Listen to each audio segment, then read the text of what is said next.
This is a cheesy video slash audio thing for interpretation. I did one earlier that mentioned interpretation and integration. It's, I don't know, a year and a half old, but I realized I never really got around to producing the second one for interpretation and what that means. This here, this INT or this INTERP, are codes I tend to use on when I give feedback. It's a shortcut, so I thought I would throw them in here. So if you get an INT, you realize, oh, that's quote integration, that deals with this. If I get interp, that means it's sort of an ideational thing. It's an issue with the interpretation, either good or bad. Sometimes I'll put yes or no or whatever. Anyway, it just helps us communicate. So we're not going to deal with that one in this video. Interpretation is defined, at least for us, as elaboration beyond the facts of a text. Related to interpretation is this concept of paraphrase. Some of you have probably done this in other classes or high school or wherever. You've been exposed to it. And that's essentially where you take sort of word for word or clusters of words and you sort of translate them. It's a lot like decoding and translating from one language to another. If I were to translate something into Spanish, I would try to be very accurate to the language. When I say accurate, I mean literal. And of course, some paraphrase involves interpretation because you're having to decide often between synonyms. But let's just, so we have some definitions to start with, let's use the ones I've given. So let's take our first sample here. Let he who is without sin cast the first stone. I'm going to give a very literal paraphrase of that. Allow the person who is pure to throw the first rock. You can see how allow and let are synonyms. The person is he who, or he. Pure is without sin. You can sort of go almost word for word or phrase by phrase and see how they correspond.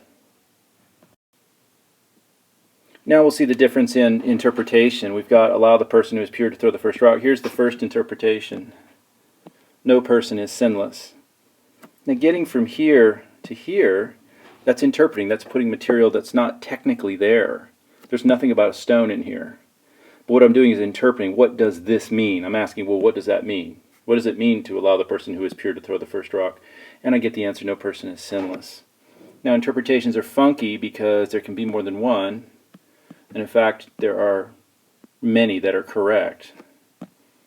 Here's another one. Stop judging because we're not so pure to be doing so.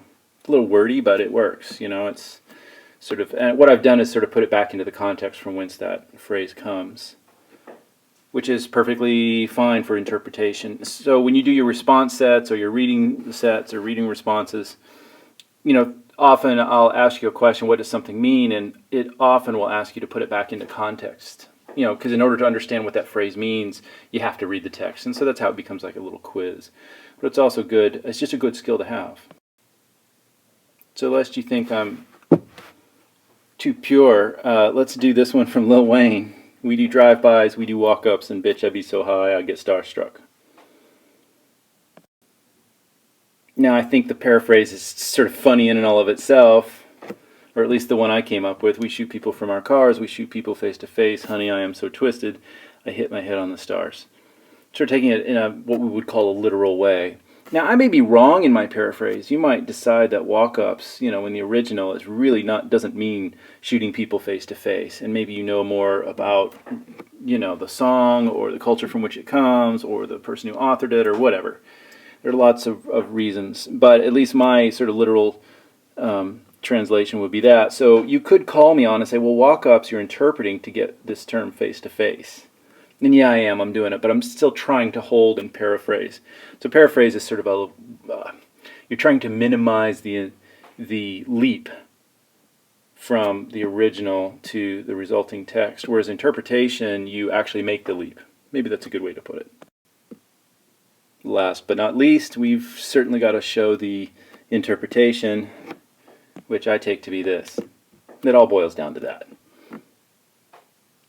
Well, the interpretation boils down to that. Not everything boils down to that. Okay, I hope this helps you do your reading responses, and of course, if you have questions, you can email me or talk to me in or out of class. Thank you very much.